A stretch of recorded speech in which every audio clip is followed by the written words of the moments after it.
Partir à la rencontre de Claire Simon, c'est sortir d'emblée des sentiers balisés.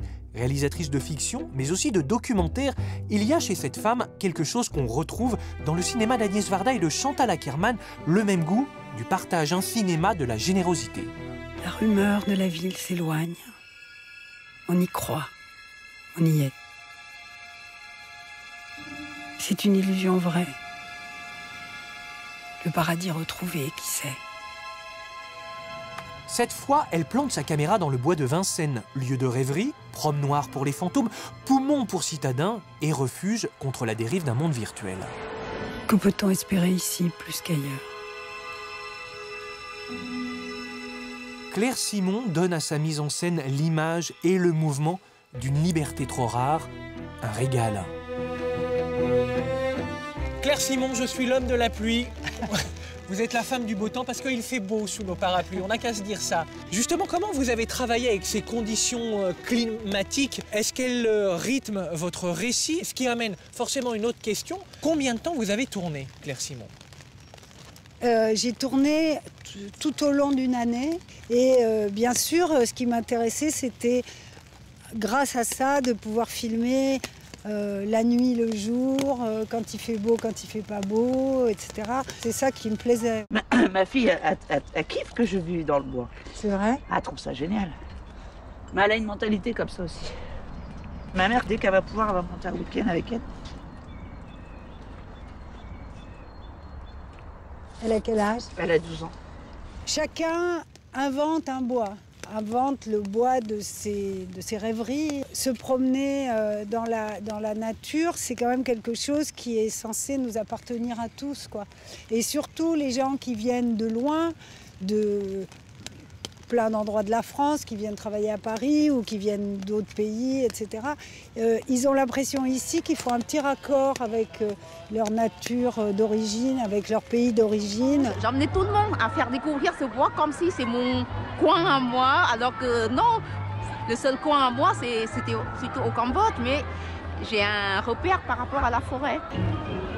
Finalement, dans les documentaires, les gens parlent peu de leurs rêves, de leurs désirs, de ce qu'ils ont envie de faire. Donc voilà. En fait, vous filmez ce qu'on ne voit pas, ce qu'on n'entend pas. Cette parole, on ne l'entend pas. Non. On est tellement dans un monde médiatique où les ondes négatives se propagent qu'on n'entend pas le rêve des gens, la fantaisie des gens. Oui. Donc c'est ça votre démarche, c'est de filmer des choses. Dans ce film-là, oui. C'est exactement ça. C'est-à-dire, c'est de se dire que chacun, que la parole de gens que je rencontre ici est une parole de gens qui maîtrisent ce qu'ils viennent faire ici. Ce sont des gens libres qui choisissent d'être là. C'est un petit acte de liberté.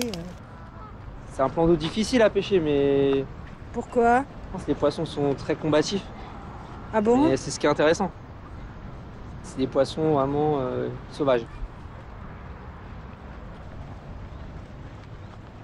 Et hier soir, vous étiez deux? Oui. J'ai un ami qui est venu passer la nuit avec moi. C'est sympa aussi d'être à deux. Ouais. On discute. Et vous avez mangé dans la tente, là? Oui. Ouais. On a mangé McDo. C'est l'avantage de pêcher à Paris. Votre intention, au départ, elle commence avec un stylo et un papier pour faire ce film, ou vous partez comme ça, à l'assaut du bois de Vincennes, avec déjà une caméra? Non, c'est très difficile de faire des documentaires parce qu'on doit toujours dire ce qu'on ne sait pas qu'on va faire. Mais disons que, bien sûr, j'écris un projet, mais le film commence quand j'arrive avec une caméra. Parce que tout ce qu'on peut repérer en avance, etc., n'est jamais ce qu'on rencontre en réalité. Donc j'ai considéré ce lieu, comme d'autres lieux où je fais des films, comme un pays inconnu, comme si, voilà, je me dis, alors ce pays, lui, c'est un habitant de ce pays, il y en a d'autres, et j'aimerais savoir quel est ce pays où il vit, quoi. Ici, c'est ta chambre numéro 2. Voilà, chambre numéro 2. Chambre numéro 1. C'est là. Bah ouais. Après, tu sais, on va un peu partout, hein, tu vois.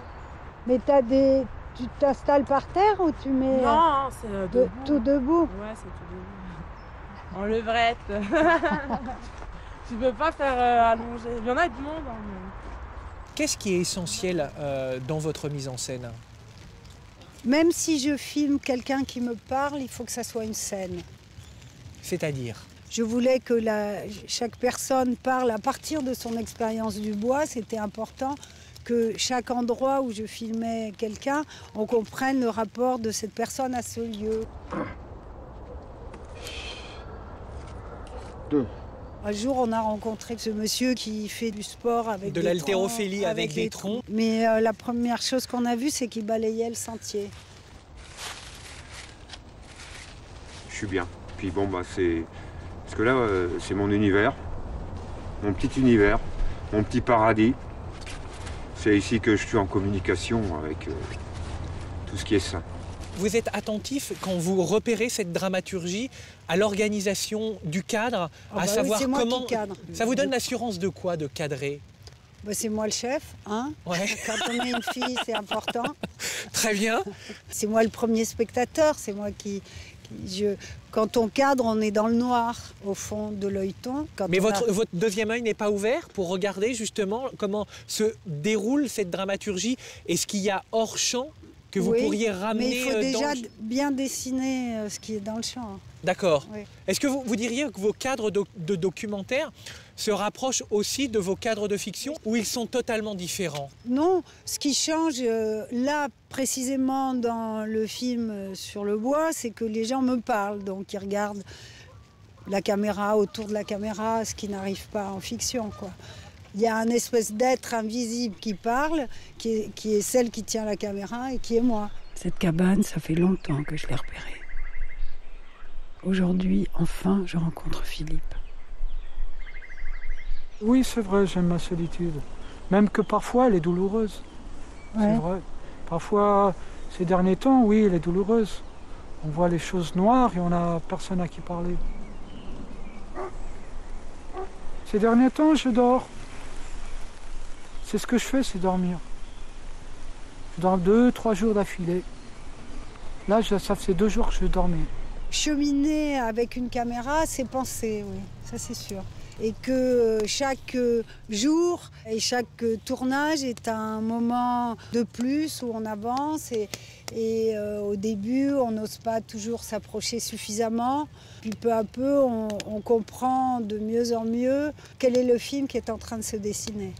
Claire Simon va finir face à ce spectacle d'ailleurs de la nature autour d'une question rituelle qui est pourquoi filmez-vous? Je sais pas, pour vivre, pour découvrir ce que je ne découvre pas sans caméra peut-être. C'est comme ça que j'ai un rapport avec le monde.